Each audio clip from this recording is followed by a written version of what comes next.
When I got my visa approval, I couldn't believe my luck. I was going abroad for the first time in my life, that too China.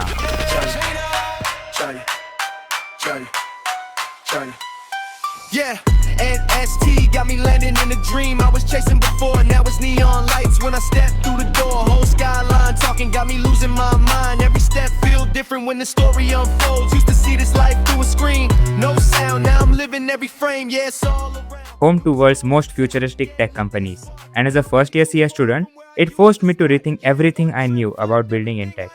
Now it's bigger dreams every time I move. Yeah.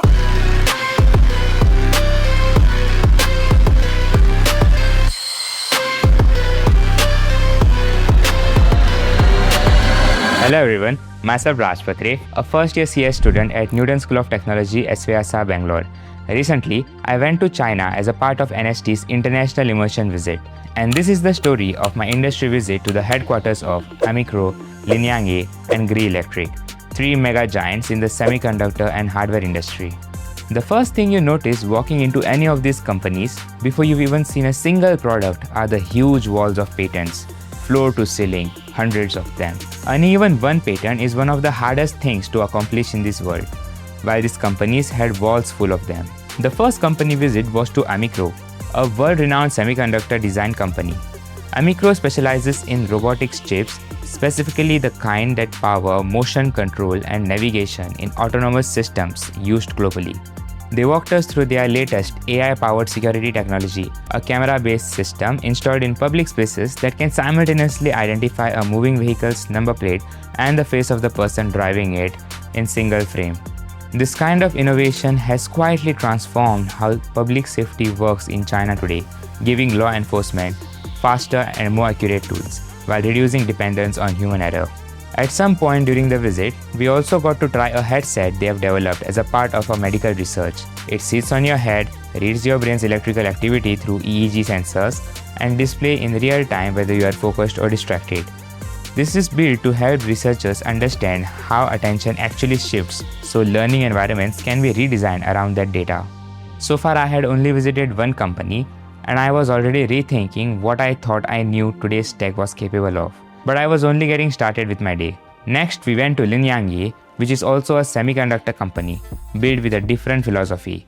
Where Amicro focuses on robotics and motion control, Lingyange operates as a full-stack chip design and customization company, building SoC processors for clients across AI, automotive, and smart city applications. And then we demoed something that they were still actively developing, a gesture-based game which required no controller, no virtual reality headset, no wearables on your body at all.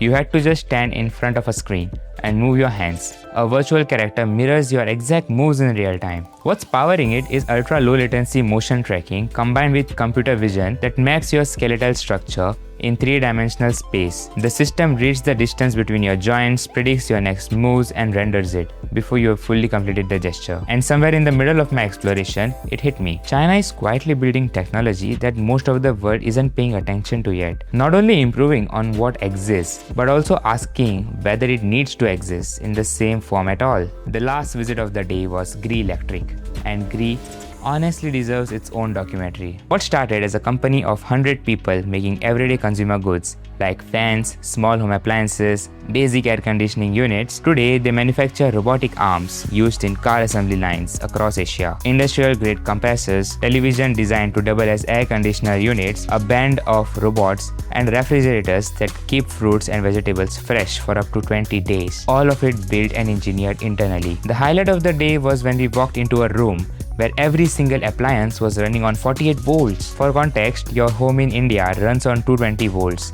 Here everything from the air conditioning unit to the lighting to refrigerators to televisions was running on just 48 volts. Same performance at a fraction of energy. The engineers at Gree identified that a significant amount of electricity is wasted every day in the constant power conversion that happens between the source and each appliance. Every time alternating current gets converted to direct current inside your device, energy is lost as heat. By eliminating that conversion entirely, and running everything on a unified 48-volt DC, they built a far more energy efficient system. As we walked out of that room, I overheard one of the hosts say something that I think describes this innovation perfectly. They are not just building electronics, they are rethinking how electricity itself should work inside a home. Looking back at my China trip, I'm very much inspired by the healthy work culture here and their motivation to do something for their country. And as an Indian engineer myself, I too am pumped to do something notable for the country. And that is the biggest lesson I'm bringing back from China.